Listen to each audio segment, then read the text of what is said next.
அப்படி சொல்லு. நீதான் பெரிய தொல்லை. என்னடா பாப்பா தொல்லைன்னு அத்தை சொல்றாங்களா?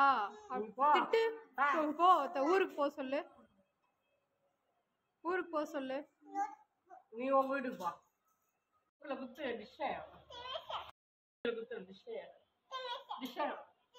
டிஷ் ஐயா பாப்பா மயக்க மட்டும் இருந்துச்சு.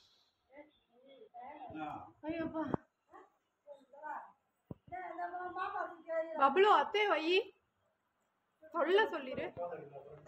அத்தை தொல்லை. நீதான் பெரிய தொல்லை. ஓடு ஓடு ஓடு.